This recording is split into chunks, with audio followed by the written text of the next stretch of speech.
prend nos cahiers, si c'est nos bloc-notes, c'est quoi, je ne sais pas. Nous continuons avec notre enseignement. Comme je l'avais dit, nous parlons sur le christianisme. C'est ça notre religion. Par définition, tout simplement, christianisme, c'est ça la religion du chrétien. Tout chrétien doit savoir qu'il vit dans le christianisme. Et c'est que nous avons dit que le christianisme, si nous le coupons en syllabes, le mot Christ se retrouve dans le christianisme, qui dit tout simplement Christ, c'est le roi de l'éternel, c'est-à-dire l'esprit que Dieu manifeste au milieu de ses enfants. C'est qu'à chaque fois, lorsque Jésus-Christ a apparu sur la terre, il a fait l'œuvre. C'est au travers de cet esprit-là, Christ, qu'il a réalisé tout ce qui a été à son pouvoir de réaliser. C'est pourquoi nous, étant que chrétiens, nous devons savoir, sans l'esprit de Christ, nous ne pouvons absolument pas avancer dans cette vie chrétienne. Amen. Amen. Et c'est pourquoi on a dit encore, le chrétien, on a donné comme définition la toute première fois, c'était à Antioche, là où c'était toute la première fois pour parler de ce que nous appelons aujourd'hui chrétiens. Acte chapitre 11, verset 26. Et par là aussi, on nous a dit que c'est vrai, le chrétien, ils ont d'autres dérivés. Le dérivé du mot chrétien, on peut l'appeler frère, la personne peut être appelée fidèle, saint, croyant, disciple. Tous ces mots-là sont liés tout simplement à ce qui est chrétien. Et après, on nous a dit, il y a quelques caractéristiques vraies qui prouvent réellement que nous sommes de chrétiens. Le christianisme doit être vu de partout. Les gens vont chercher à voir cet esprit tel que c'était en Antioche où, bien aimé, on a parlé à propos de chrétiens. C'était parce qu'on a vu le caractère de Christ dans ses fidèles. C'est pourquoi aujourd'hui l'Église, aujourd'hui nous les chrétiens, on n'a plus le pouvoir. On a perdu notre sens d'être appelé chrétien à cause de notre comportement. C'est-à-dire qu'on ne retrouve plus l'esprit de Christ en nous. Amen. Amen. Quand l'esprit à Christ, ça devient difficile que nous soyons appelés de chrétiens. Peut-être nous travaillons pour Dieu. Peut-être aussi nous sommes serviteurs. Mais en nous, on regarde, on ne trouve pas le marque de la personne de Christ en nous.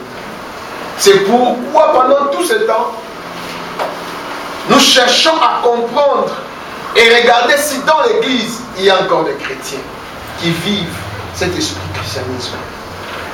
Parce qu'un jour, j'ai toujours dit, bien aimé, Christ reviendra. Et lorsque Christ reviendra, il reviendra pour récupérer tout simplement ces personnes qui ont tout simplement cette caractéristique que lui avait. Est-ce qu'on peut encore retrouver des chrétiens dans l'église? Est-ce qu'aujourd'hui encore des chrétiens? Est-ce que depuis qu'on a commencé cet enseignement, tu t'es déjà rappelé, tu as déjà fait des rétrospections en toi pour te dire effectivement si vraiment en moi il y a le christianisme?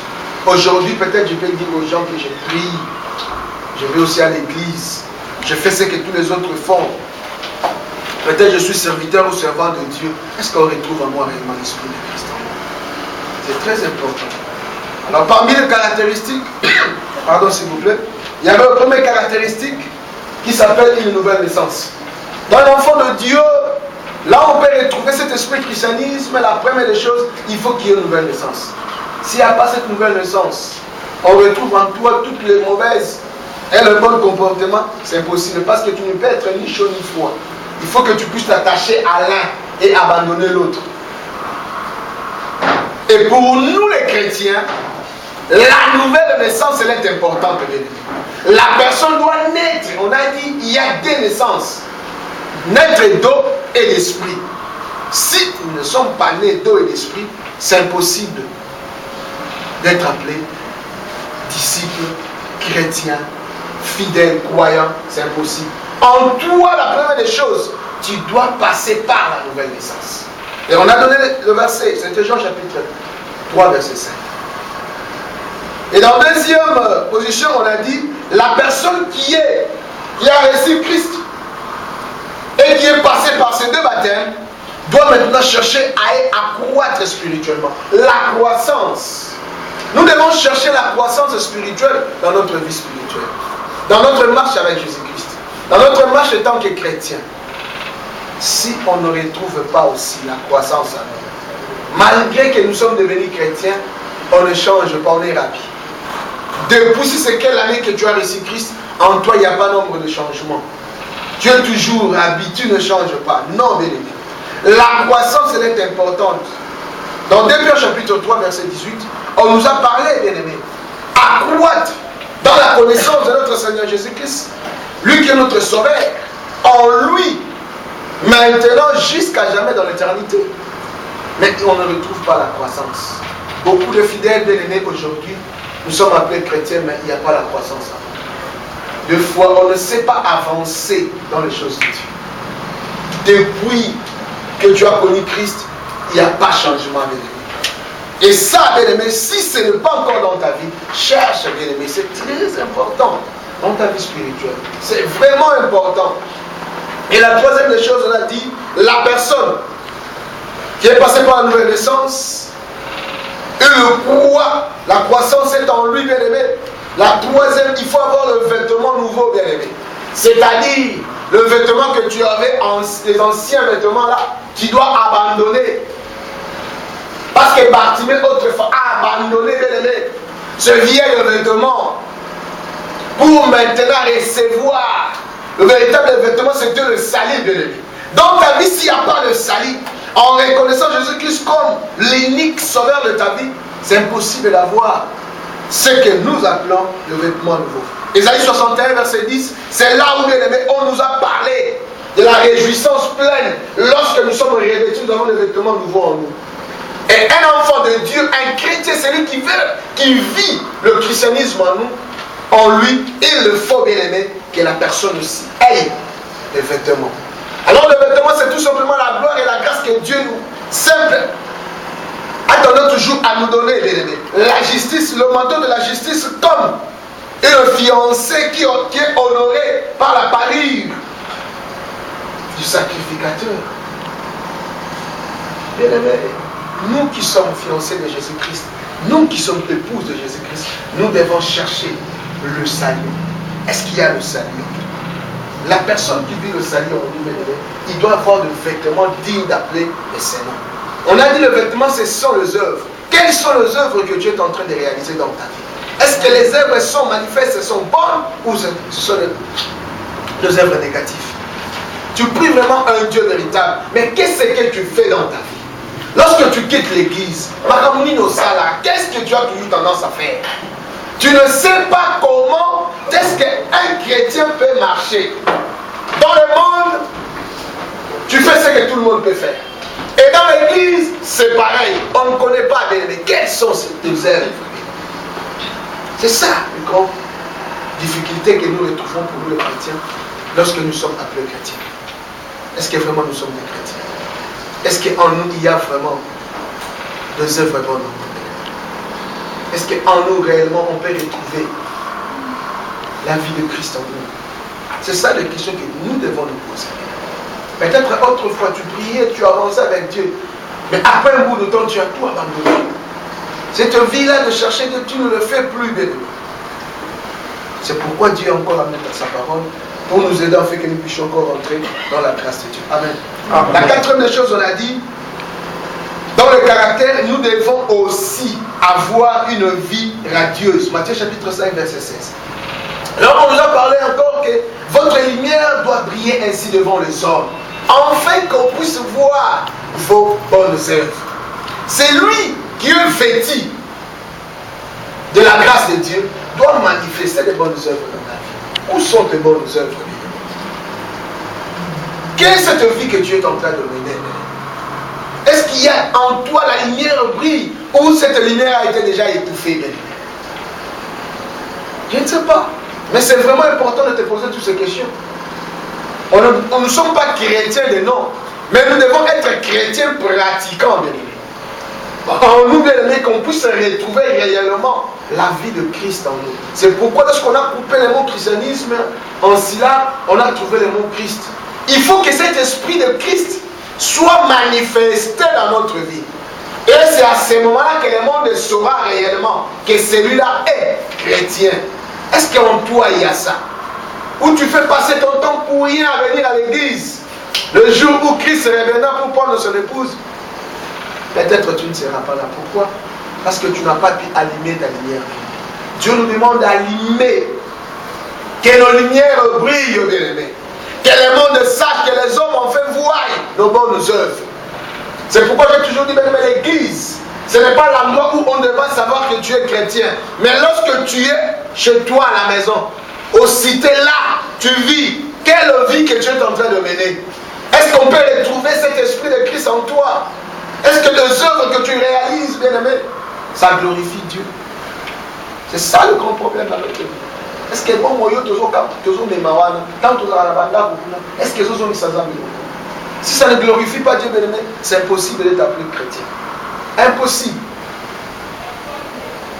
Aujourd'hui, tu es fort, tu viens à l'église. Demain, tu es faible, tu ne vas pas venir à l'église. Mais or, la Bible nous dit, la foi vient de ce qu'on entend. À chaque fois que tu t'éloignes de la parole de Dieu, à chaque fois aussi l'Esprit de Dieu s'éloigne de ta vie. Tu ne le sais pas. Or, la Bible dit, nous devons nous attacher, nous devons avancer, chercher Dieu. Mais aussi longtemps que nous faisons cette recul spirituel, c'est impossible aussi que Dieu avance dans notre vie. C'est pourquoi nous devons chercher, bien aimé, à faire luise notre lumière. Nous sommes ces maisons qui sont bâties sur le montagne d'où tout le monde doit chercher à voir. Et lorsque tu fais quelque chose, on va te demander, et toi aussi chrétien, pourquoi? Parce que tu es appelé au nombre de chrétiens. C'est que la vie que tu dois mener doit être différente à celle des autres.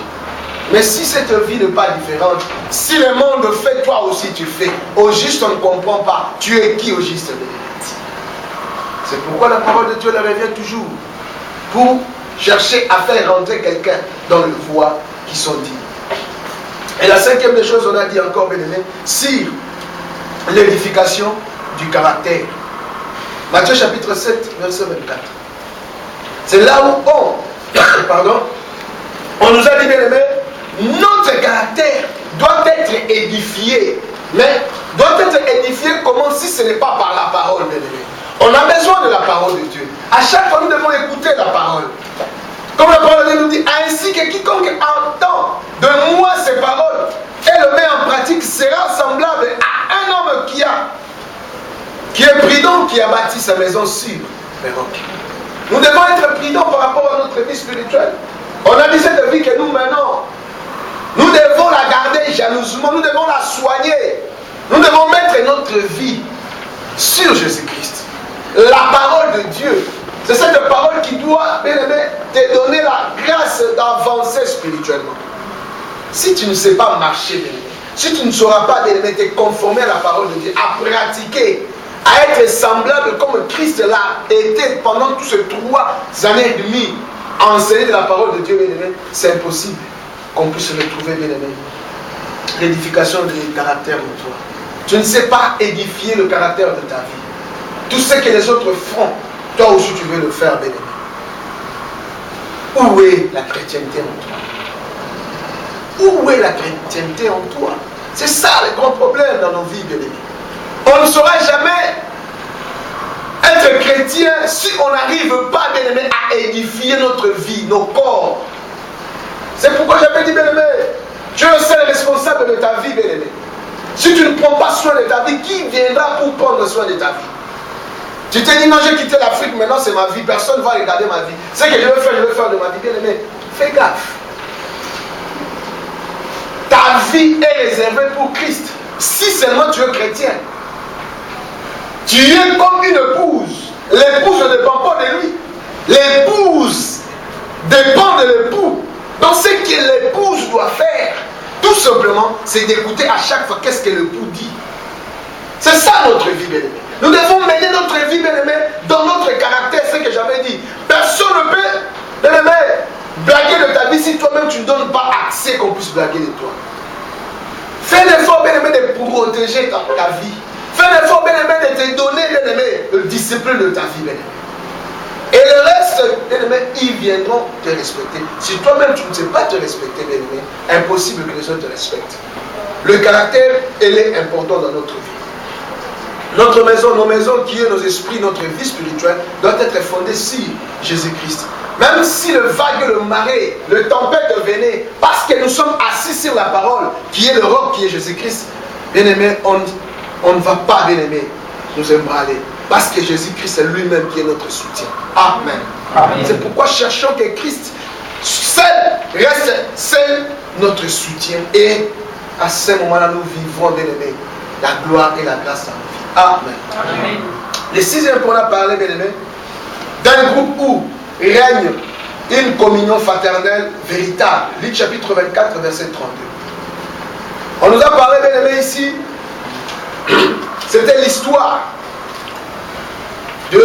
des disciples de Jésus-Christ lorsqu'ils faisaient route vers Emmaüs. Et subitement, Jésus-Christ a été apparu en eux parce que c'était après 3 jours que Jésus-Christ était déjà ressuscité. Et Jésus-Christ a commencé à parler en eux. Il leur racontait ce qui s'est passé.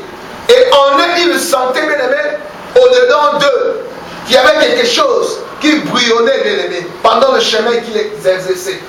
Pourquoi? Parce que Jésus-Christ leur parlait à propos de l'écriture. Et c'est pourquoi j'ai dit, bien aimé, dans nos groupes, là où nous partons, là où nous vivons, est-ce que nous parlons de Christ? Est-ce que nous avons le temps, bien aimé, de ne pas discuter, mais de partager la connaissance que nous avons? Quels sont les gens que nous marchons avec? Quels sont les gens que nous vivons avec, bien aimé?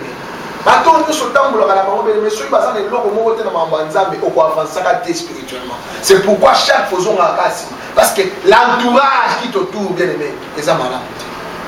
C'est pourquoi aujourd'hui tu vas prendre la décision, non, je vais abandonner cette vie. Mais aussi longtemps que tu continues toujours à vivre avec de tels amis, c'est impossible. Parce que tout ce que tu veux abandonner, c'est ce que les autres font. Mais aussi longtemps que tu es toujours ensemble avec eux, impossible d'abandonner cette vie. Aujourd'hui tu vas prendre la décision, non, je ne veux plus faire. Demain tu es toujours avec eux. Et là, demain, et après tu vas te fatiguer, tu vas te retourner encore.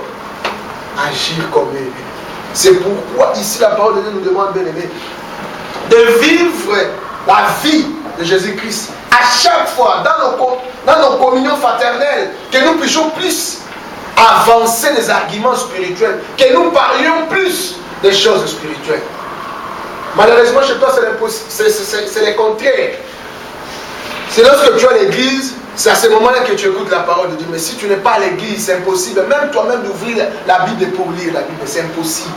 C'est ici, lorsqu'on donne le verset biblique, c'est à ce moment-là que tu as la grâce d'ouvrir et de chercher aussi à lire. Mais si tu es à la maison, tu n'as même pas le temps de penser là-dessus. Qui sont tes amis? Qui sont ceux que tu marches avec? Qu'est-ce que tu fais en dehors de l'église? C'est ça, bien-aimé. C'est que tu es en train de réaliser nuit et jour, bien-aimé. Quelle est cette communion que tu as avec les autres? Elle est bonne. Tu as des relations bonnes avec les autres enfants de Dieu, serviteurs. Ou tes relations à toi seulement, ce sont les païens. Si tu es autour de païens, bien aimé, tu ne peux à aucun jour avancer spirituellement. Amen. Amen. Ok. Le septième, je ne sais pas si on a déjà parlé. Non. Ok. Septième, une adoption. Jean chapitre 1, verset 12. On a parlé. Pardon? On a déjà parlé. Ici, on a parlé à propos de l'adoption. L'adoption, elle est importante pour nous, bien-aimés, enfants de Dieu. On a dit tout simplement le croyant qui reçoit l'esprit d'adoption peuvent crier Abba Père. Pourquoi ils peuvent crier Abba Père? Parce qu'en eux, il y a cette œuvre. L'adoption, c'était la position que Christ, où Jésus-Christ a pris par rapport à nous. Il n'y avait personne qui était digne, bien-aimé, d'accepter de prendre cette charge-là, d'accepter de mourir à la croix pour l'humanité. Le ciel était silencieux, la terre ainsi que la mer. Personne n'a osé ouvrir sa bouche pour dire que moi je suis capable. Envoie-moi, Père. Il n'y avait personne. Mais le Fils a accepté. C'est lui qui a accepté l'œuvre qu'il a fait. C'est ça ce que nous appelons l'adoption. Nous avons été adoptés, bien-aimés. Nous qui ne connaissions pas Christ. Nous étions cet olivier sauvage. À cause de Christ sur la croix, Christ nous a greffés, bien-aimés. C'est pourquoi l'œuvre de l'adoption, ça se résume sur la croix, bien-aimé. Là où Christ a rassemblé les Israélites ainsi que nous, les nations, pour que nous puissions faire tous l'ensemble de croyants, de fidèles, de chrétiens qui vont un jour être enlevés. L'adoption, c'est cela, bien-aimé. Et aujourd'hui, on a aussi capacité de dire non. Le Père nous appartient aussi. Parce que j'avais dit, bien-aimé, l'adoption se passe lorsque un père adopte un enfant. Même si cet enfant n'est pas l'enfant biologique, mais à cause tout simplement de l'adoption, cet enfant revient directement, il a le droit. Même lorsque le parent ne sera plus là, si c'est papa l'a reconnu comme son enfant, la richesse, lui aussi, aura droit à la richesse. Amen. C'est comme nous aujourd'hui, bien-aimés. On a droit à la richesse à cause de l'adoption que Jésus-Christ a réalisée sur la croix. C'est pourquoi nous devons, bien-aimés, à chaque fois nous rappeler de cette adoption que Jésus-Christ a réalisée sur la croix. Jean chapitre 1, verset 12 nous dit, mais à tous ceux qui l'ont reçu, elle les a donné le pouvoir de devenir enfants de Dieu, à ceux qui croient à son nom. Nous avons crié. Si toi aussi tu as crié, bien-aimé, tu deviens automatiquement enfant de Dieu. Tu reçois directement le pouvoir. C'est pourquoi j'avais dit, même si tu es malade, à cause de l'adoption de Jésus-Christ, directement tu peux aussi prier pour ta maladie. Et oui, parce que Dieu t'a donné le pouvoir. Parce que le pouvoir est remis tout simplement à tous ceux qui lui appartiennent. Et toi aussi, si réellement en toi, tu vis cette vie de Christ, tu as ce pouvoir. Nous, étant que les chrétiens, si on n'en a pas, c'est parce qu'on ne comprend pas encore. On ne sait pas si nous sommes vraiment des chrétiens. C'est ça le problème. Oh non, moi je ne saurais pas ça. C'est parce que tu ne te connais pas encore. C'est parce que tu ne sais pas le pouvoir que tout chrétien peut en avoir. À cause de la connaissance que tu manques. Cherche à avoir la connaissance. Marche bien aimé dans l'intégrité de la parole de Dieu. Et tout enfant de Dieu a le pouvoir au nom de Jésus. Amen. Amen. Ok. Je crois qu'on s'est arrêté là. 8e aujourd'hui. Dans le caractère toujours.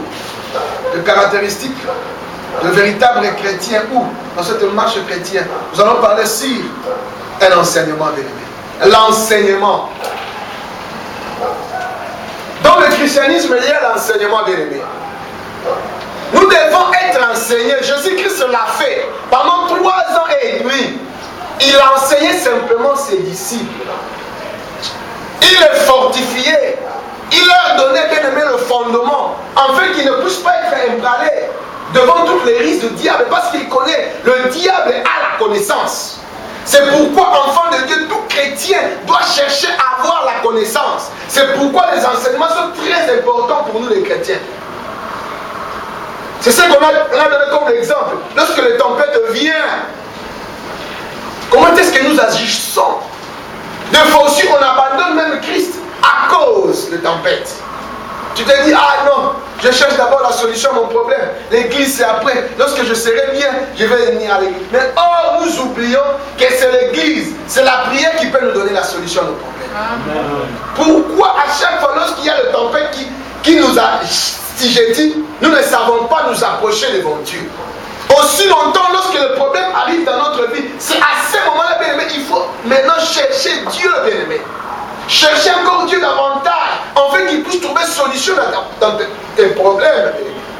Regarde comme Pierre, lorsqu'il voulut marcher sur les eaux, lorsque le problème, lorsque la tempête s'est levée, Pierre a commencé à se fondre, bien aimé.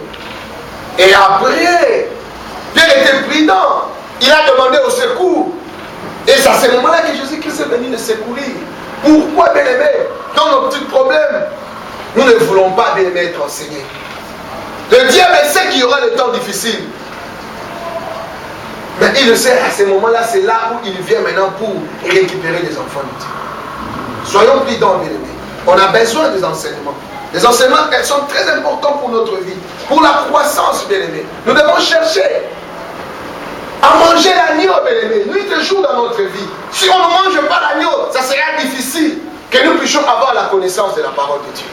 Parce qu'on a dit la foi vient de ce qu'on entend. Oui, ce qu'on entend vient de la parole de Dieu. Qu'est-ce que toi tu entends souvent dans ta vie? C'est que tu as toujours tendance à donner tes oreilles. C'est ce qui fait que tu ne puisses pas avancer dans la vie chrétienne. Tu donnes tes oreilles à qui? Qui te parle souvent? Si c'est le monde, bien aimé, c'est pourquoi tu n'arrives pas à avancer spirituellement. Ça passe pour où là. Parce que maintenant, il a plus au plus ça m'a les choses négatives, ce sont les choses que tu as toujours tendance à donner tes oreilles. Des choses qui ne vont pas donner vie, qui ne vont pas avancer ta vie spirituelle. Plus, c'est ce que tu as toujours tendance à faire. Jean chapitre 8, verset 31 à 32. Jésus dit alors aux Juifs qui avaient cru en lui: si vous demeurez dans ma parole,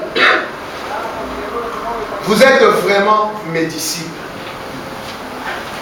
Vous connaîtrez la vérité et la vérité vous rendra libre. Ici, c'est la parole de Dieu qui dit. Il parlait aux Juifs. C'était Jésus qui parlait aux Juifs. Le plus grand problème, c'est de chercher à demeurer dans la parole de Dieu. C'est ça le plus grand problème. Enfants de Dieu, est-ce que nous cherchons à demeurer dans la parole de Dieu?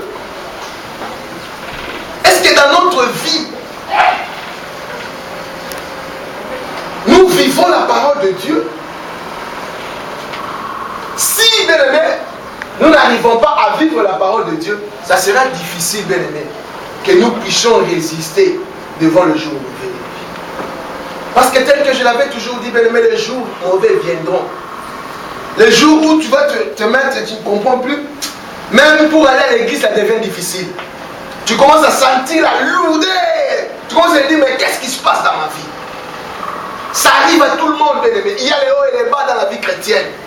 C'est pourquoi les enseignements sont importants pour notre vie. Ça arrivera. Ça nous arrive à tous. Pourquoi? À cause de la faiblesse de ce corps. Il y a le moment où, bien aimé, les corps ne résistent plus. C'est pourquoi les enseignements sont très importants. Si vous demeurez dans ma parole, vous êtes mes disciples. Ce sont les disciples, les chrétiens, qui prennent la parole de Dieu comme leur appui. Est-ce que c'est ce que tu fais dans ta vie? Chercher enfin que la parole de Dieu soit l'appui de ta vie, bien-aimé. C'est ce qui est important. La parole de Dieu puisse être bien-aimée, la source de toutes choses dans ta vie. Est-ce que tu te conformes à la parole de Dieu? Est-ce que tu fais ce que la parole de Dieu te dit de faire? Tu reçois les enseignements de Dieu. Est-ce que tu demeures? Parce que lorsque nous parlons de demeurer, c'est être là, de ne pas sortir. C'est ça demeurer, bien-aimé. Est-ce qu'on est toujours là? Comme Habakkuk l'a fait, bien-aimé, autrefois. Il était toujours sur place. Il attendait toujours. Mais chez nous, ce n'est pas le cas. Lorsque ça brille, ça ne va plus. Nous quittons d'abord l'endroit où nous étions. Nous commençons à aller chercher partout ailleurs. C'est ce que j'avais donné comme exemple à propos de 5 vierges folles. Elles ont abandonné, bien-aimé, l'endroit où on les a laissés pour aller chercher l'huile, bien-aimé. C'était le plus grand erreur qu'ils ont commise. Pourquoi abandonner l'endroit, le lieu où on les a laissés pour attendre l'époux, pour aller chercher l'huile dehors? Ils devaient se dire non, malgré qu'on n'a plus l'huile, mais on va rester ici. C'était ça la meilleure décision qu'ils devaient prendre. Mais elles ont préféré aller, bien-aimés, parce qu'ils se sont éloignés de Jésus-Christ. Et c'est comme ça, lorsque l'époux est venu, c'était trop tard pour eux. Cherchons plus d'être toujours là. Cherche plus dans ta vie de demeurer dans la parole de Dieu. D'être toujours tout près de la parole. Même si ça ne marche pas, même si ça n'avance à rien, même si tu regardes, c'est comme si tu tournoyais, tu faisais seulement le rond. Bien-aimé, sois toujours fidèle à la parole de Dieu. Demeure toujours, bien-aimé. C'est ça, bien-aimé. Si David l'a dit, c'est parce qu'il a saisi la parole de Dieu. Il était toujours là. L'homme de Jacob, le jour où il se battit avec Dieu, bien-aimé, il n'a pas laissé, bien-aimé. Il n'a pas abandonné. Il a dit, je ne te laisserai pas avant que tu puisses me bénir. C'est ça, notre façon d'être, que nous devons, bien-aimé, à chaque fois prendre comme exemple. Nous devons saisir Dieu dans notre vie. Or, Dieu ne saisit pas si ce n'est que dans sa parole. Cherche à saisir Dieu dans sa parole. Qu'est-ce que Dieu t'a dit, bien-aimé? Pourquoi tu t'éloignes de la parole? Pourquoi tu ne demeures pas là où Dieu t'a laissé, bien-aimé? C'est ça le grand problème. En Afrique, tu es chrétien. Mais à cause de circonstances de la vie, tu es devenu ici en Grèce, tu es venu en Grèce. Tout a brillé, tu as tenté, tu as fait ceci. Ça ne tient toujours pas. Et aujourd'hui, on ne sait plus te reconnaître. On ne sait plus te reconnaître. Parce que tu as des difficultés. Or, tes difficultés, bien aimé, que le monde le veuille ou pas, il n'y aura personne qui pourra donner la solution à tes problèmes si ce n'est que Jésus-Christ. Mais pourquoi nous avons abandonné Jésus-Christ dans notre vie? Pourquoi on s'est éloigné de la parole? Pourquoi cette vie de demeurer ne vit pas en nous? Mais or, on dit, vous connaîtrez la vérité et la vérité vous affranchira. C'est la vérité de l'aimer qui est seulement la parole. Il n'y a pas d'autre vérité, il n'y a pas 2 ou 4 vérités si ce n'est que la parole de Jésus-Christ. C'est cette vérité qui pourra éclairer notre vie. Les zones d'ombre que nous avons encore dans nos vies, bien aimés, c'est la parole de Dieu qui a la capacité de les éclairer, bien aimés. À chaque fois nous vivons, tu te demandes des questions. Mais pourquoi dans ma vie comme ça? Pourquoi dans ma vie comme ça? Mais bien aimé, toutes les questions que tu poses, c'est dans la parole de Dieu qu'il y a des réponses, bien aimé. Attache-toi à la parole de Dieu. Bien aimé, ne regarde pas les autres. Tu es seul, bien aimé. Tu es unique à ton genre, et c'est ce que j'ai toujours dit, bien aimé. Ne te ressemble pas aux autres, bien aimé. Ne fais pas ce que les autres sont en train de faire. Mais fais ce que la parole de Dieu te demande de faire. Qu'est-ce que tu fais, bien aimé? Aux autres, ça la nuit. Tu regardes qui dans ta vie, bien aimé? Bien aimé, les hommes sont des hommes. Aujourd'hui, ils peuvent t'aider, demain, ce sont eux qui vont changer. Mais il y a une personne qui ne change jamais. Même si tu venais 10 fois, 12 fois, 15 fois, il ne te fatigue jamais. Parce qu'il a toutes les réserves possibles pour nous tous qui sommes ses enfants. Attachons-nous plus à lui, bien aimé. Le monde, bien aimé, c'est inutile. Amen. Mais Jésus-Christ, il est tout. Amen. Tout ce que peut-être toi tu vois que non, c'est cette personne-là qui va m'aider. C'est Seigneur qui va faire quelque chose dans ma vie. Mais oui, il peut le faire. Mais si Dieu ne l'autorise pas à le faire, il ne le fera jamais. Amen. C'est Dieu qui autorise. Parce que la Bible nous dit le bon vouloir et le faire. Et revient seulement à Jésus-Christ. C'est lui qui met en nous le bon vouloir et le faire. Pour faire quelque chose de meilleur pour l'autre, c'est seulement si Dieu touche son cœur. S'il ouvre son cœur, et il va réaliser. C'est pourquoi attachons-nous plus à Dieu. Demeurons, bien-aimés, dans la parole de Dieu. Cherchons la connaissance, la vérité, bien-aimés. En fait, que cette vérité puisse nous rendre libres. Si la parole nous rend libres, bien-aimés, nous serons avancés. Nous serons avancés, bien-aimés. Si on n'avance pas, c'est parce que la parole de Dieu ne nous a pas encore affranchis, bien-aimés. La vérité qui est la parole de Dieu n'est pas encore en nous. Nous vivons d'abord toujours dans le mensonge. On ne veut pas dire la vérité de notre vie. C'est pourquoi j'avais dit, il y a beaucoup de gens, même dans leur Facebook, ils ne parlent seulement que de mensonges. Pourquoi? Je ne sais pas. Toutes les informations que tu as données là, ce sont de fausses informations. Peuple de Dieu, c'est impossible. Comment un enfant de Dieu, c'est lui qui marche selon la vérité et il est en train de mentir? Ce n'est pas juste. Si tu es en Grèce, tu es en Grèce. Il ne faut pas dire que non, tu es en Grèce et toi tu dis non, je suis déjà en Allemagne, je suis en France. Oh, un tel de France, ça va pas. Mais lorsque je regarde Jerry, je dis mais qu'est-ce qu'il y a à cet enfant? Il n'a pas encore compris. C'est Dieu qui a voulu que tu passes ici en Grèce. Ce n'est pas normal que tu l'as passé. Dieu connaît pourquoi. Pourquoi tu ignores Grèce? Il ne faut pas ignorer le passage là où Dieu te fait passer. Il sait pourquoi il te fait passer. Toi, comprends et admets ce qui t'arrive dans ta vie. Mais laisse Dieu faire ce qu'il a déjà commencé dans ta vie. S'il l'achève, tu verras la main de Dieu dans ta vie. Amen. Amen. Ok. 9e point. Ce que Dieu nous demande, c'est que Dieu veut encore dans notre vie, bien-aimé, à part l'enseignement, il y a maintenant un service. Nous devons rendre service.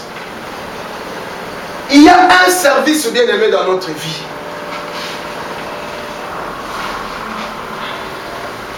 En Timothée chapitre 6, verset 18. Un service. Nous devons rendre à Dieu ce service. C'est très important. Qu'il nous fasse le bien. qu'il soit riche en œuvres bonnes, qu'il ait de la libéralité, de la générosité. Amen. Amen. 1 Timothée chapitre 6, verset 18. Dieu veut en nous que nous puissions le servir. On le dit nuit et jour, bien-aimé. Si tu ne sers pas Dieu, tu serviras qui dans ta vie? Cherche un moyen enfin de servir Dieu dans ta vie. Comment un chrétien, celui qui vit le christianisme, il ne sait pas servir Dieu? Impossible. Dans l'église, il ne faut pas qu'il y ait seulement des croyants qui s'assoient tout simplement dans le banc et c'est fini. Il est seulement chrétien comme ça. Chez Dieu, ça n'existe pas. L'épouse doit être préparée pour le mariage, bien-aimé. Il doit travailler aussi longtemps que nous sommes sur la terre, bien-aimé. Cherche à faire quelque chose pour Dieu. Mais mon salarié, pour l'ensemble. Tu ne peux pas être chrétien, bras croisés au Vandara, non, je le répète plusieurs fois, c'est archi faux. Un vrai enfant de Dieu, c'est celui qui cherche à faire quelque chose pour Dieu. C'est ça l'amour, c'est ça les œuvres que Dieu cherche. Mais quelles sont les œuvres que Yogo réalisées? Un jour, on présentera devant l'Éternel les œuvres que nous avons faites. Quelles seront les œuvres que toi tu vas présenter devant celui qui t'a envoyé sur la terre? C'est ça les questions que nous devons nous poser. Au salarié, qu'est-ce que tu fais? Une chance. Qu'est-ce que nous faisons? C'est ça le grand problème. Nous acceptons seulement d'être là assis à chaque fois d'écouter la parole de Dieu.